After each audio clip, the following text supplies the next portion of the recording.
закінчується після того, що пережити було майже неможливо. Друзі, всім привіт! Ласкаво прошу на свій канал.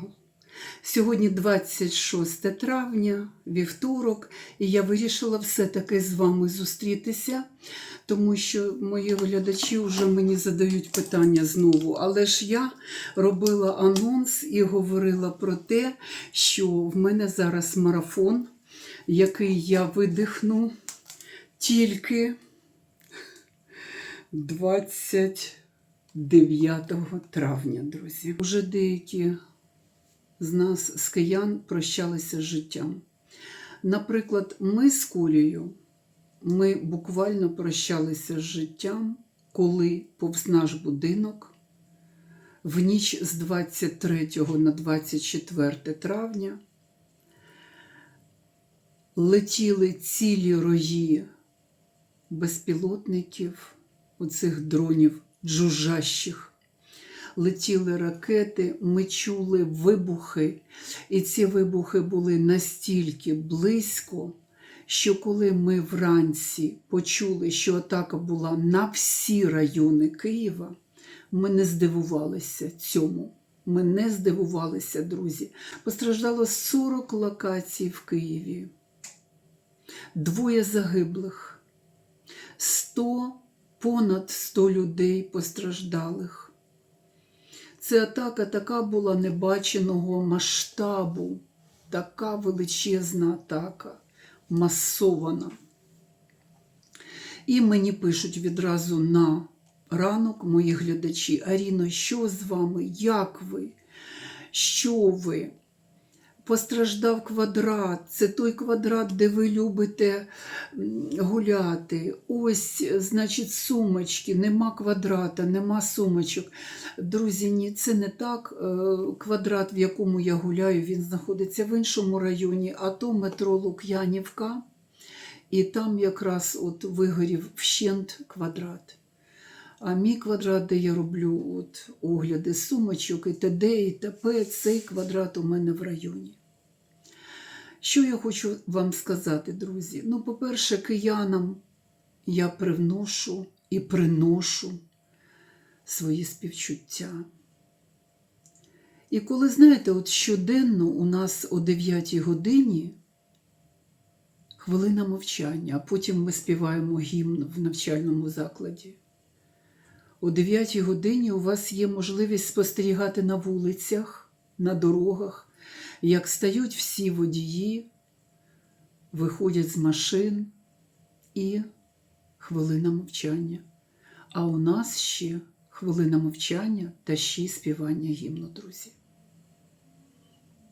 Коли я думаю про те, як діти вміють віддавати шану героям, ви знаєте, мурашки по шкірі. Наші діти привчені до війни, виховані у війні ось уже 5 років. Жалко мені дітей. Жалко. Тому, коли ми говоримо, що тримаємося там ще, ви знаєте, я вже ці слова, вони мені, як це не дивно, мені вони б'ють по психіці. Я не можу чути оцих слів «тримаємося». Давайте уже якось щось міняти. Чому немає оцього, знаєте, суспільного єднання в тому єдиному питанні? Так віддати території чи не віддати?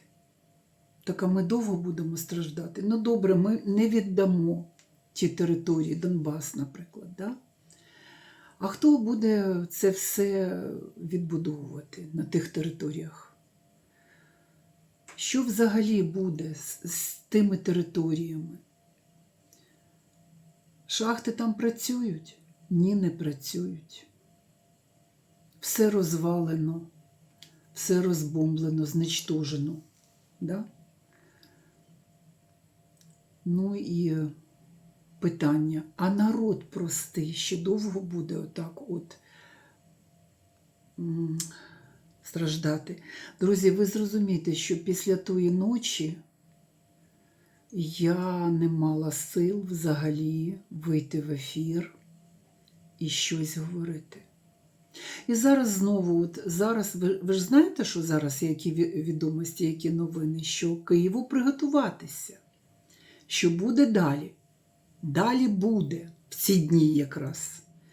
І попередження знову посольствам, іноземним громадянам, а попередження киянам простим, знаєте, воно якось буде. Друзі, так до чого нам готуватися? І чи може людина пересічна в таких стражданнях жити в Україні? Це ж страждання. От. Так що дуже важко. Я хочу вам сказати, мої дії, що я робила суботу-неділю. Я ж вам на День вишиванки зняла відео, виставила і говорила, що не чекайте мене, мабуть, на вихідних не буде нічого, тому що я зайнята роботою своєю, безпосередньою. І ви знаєте, так, у мене напружені такі були ці вихідні. Я займалася електронним журналом, педагоги мене зрозуміють. І я в суботу як сіла зрання, і я закінчила в суботу якраз в 00:02. Коля ще сміявся, ти рівно по годиннику 00 закінчила. 12 година ночі, уже на першу йшло. Я закінчила і думаю, це ж мені ще залишилося менша половина, я в неділю дороблю. Це ж субота, 23 травня. Я пішла, прийняла душ, уже Коля мене чекає. І ми ще з ним Ютуб там щось дивилися. Це була десь 00:10, 15 хвилина. Потім я кажу, ти знаєш, нема сил, давай вже будемо спати. І ми тільки прикрили очі. І як почалося, друзі, я нічого не записувала. Ви знаєте, що я завжди у вікно пишу ці звуки, це все. Ні, ми побігли знову ховатися в туалетах, в ваннах. До укриття нам треба ще добігти, а коли летять оці дзищать, ми дуже боїмося бігти по вулиці.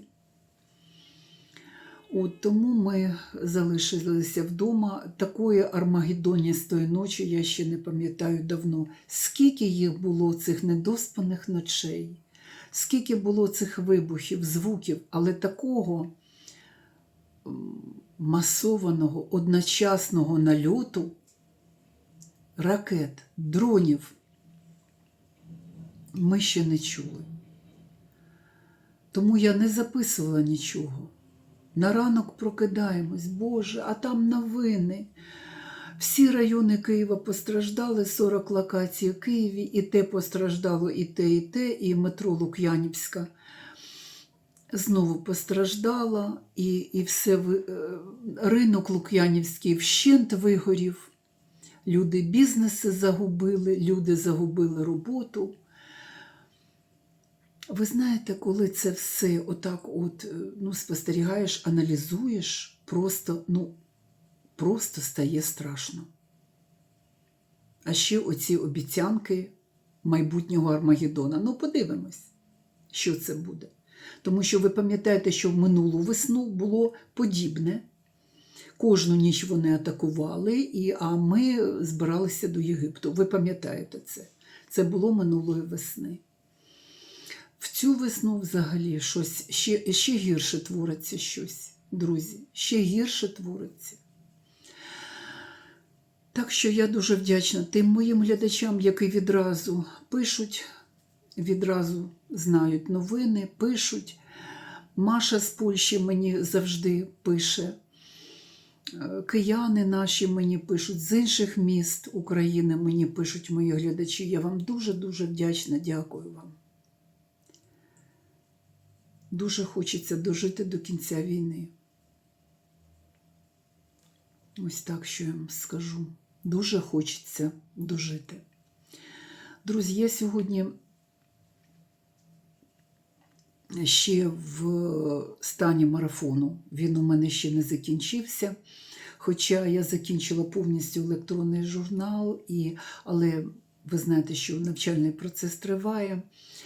Ще я не можу видихнути наповну, тому я сьогодні навіть на вулиці не знімала. Ми з Колею тільки зміємося. Ви знаєте, інші блогери теж себе порівнюєш. І магазини вони кожен день показують. Ну, ми в магазини кожен день не бігаємо. Це я вам відразу кажу, друзі. Це зараз я трішечки до побуту переходжу до наступної частини свого повествування. Це до побуту. От, що у нас? Червону рибку Коля купив. Засолив її, уже їмо. От, ще що хочу сказати. Купила собі ще одну помаду за ці дні, що ми з вами не бачились. Дивіться, я вам, так, знову ж таки, L'Oréal. Я вам показувала, що я тоді купила 174 номер. І вона така мені, знаєте, показалася, що така вона от тускленького такого кольору, а вона такий кирпіч, такий явний, знаєте. От. Запах у неї є. Хороший, благородний, дорогої помади. Ну, L'Oréal, що ви хочете? Це дорога помада. Я ж купила ще одну L'Oréal собі. Це 174 номер, а це я купила 268. Тут, в 268-му, взагалі такий запах, офігеть. Це запах дорогущої лоріалівської помади. Ось вона зараз у мене на губах. Чому вона мені сподобалась, друзі? От подивіться, під червоне плаття не хочеться яскраво червоної помади.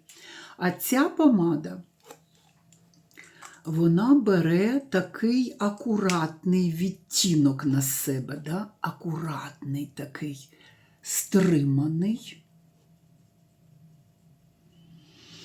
От, і я ж кажу, що я її коли розгорнула, запах краще, ніж у цієї помади. Ну, від інгредієнтів теж залежить же ж.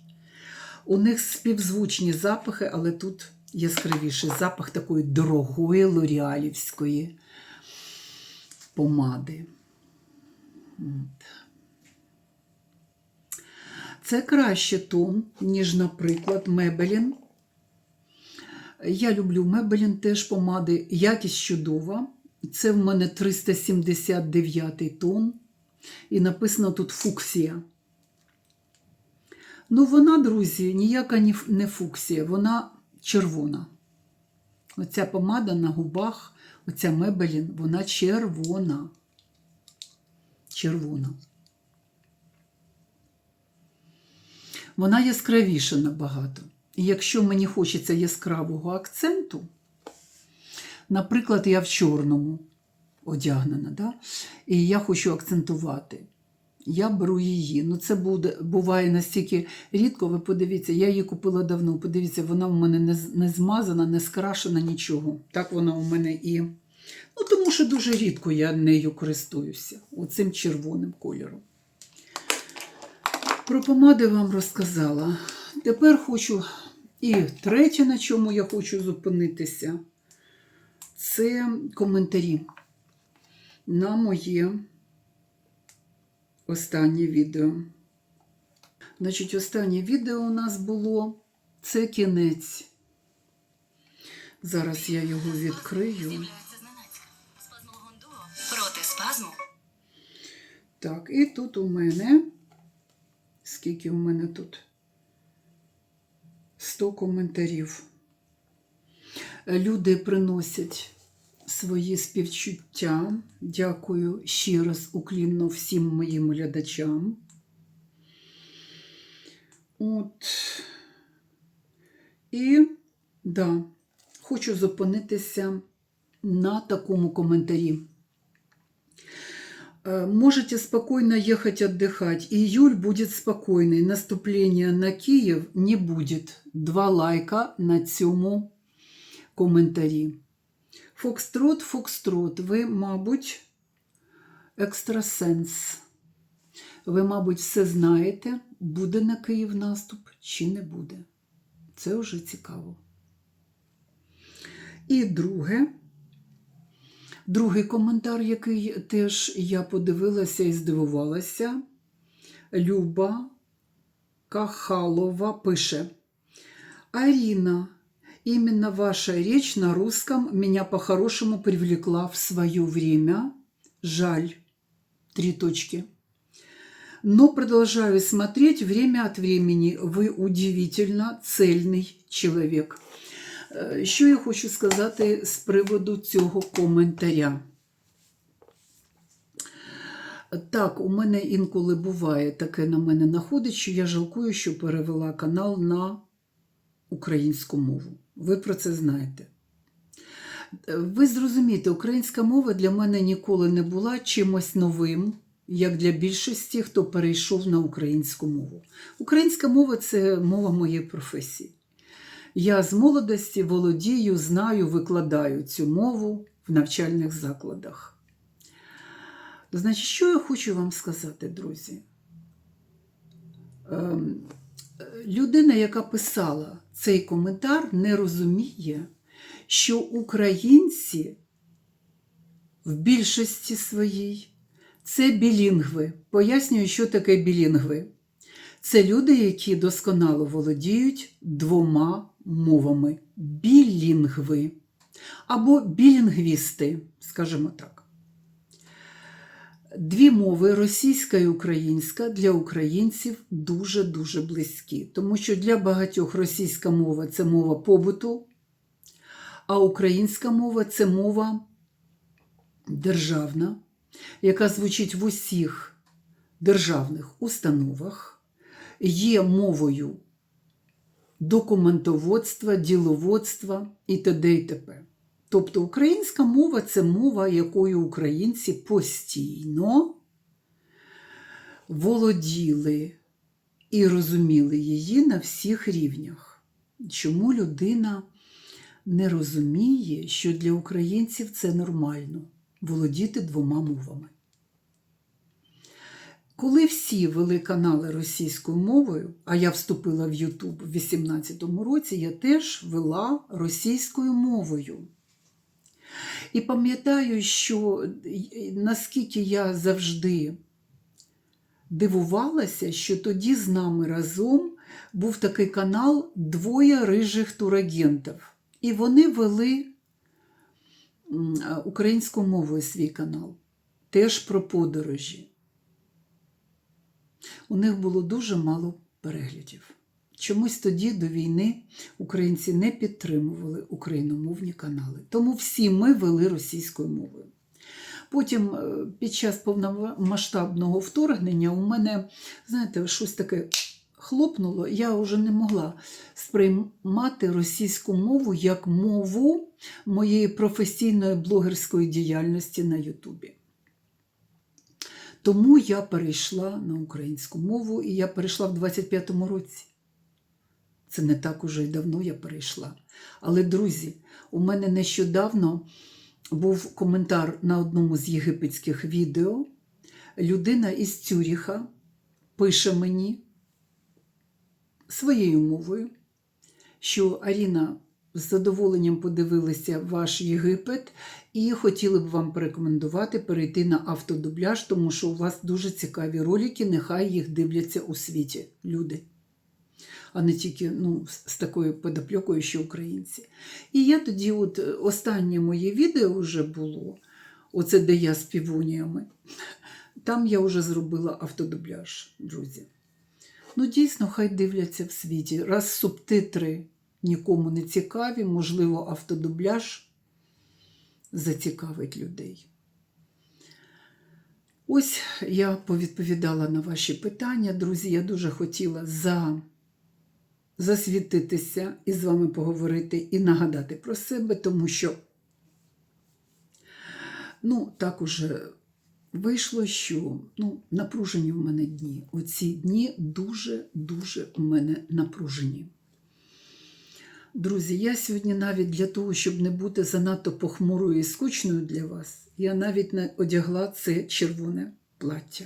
Ви пам'ятаєте, це плаття я одягала в Болгарії в одному з останніх відео про покупки в Болгарії.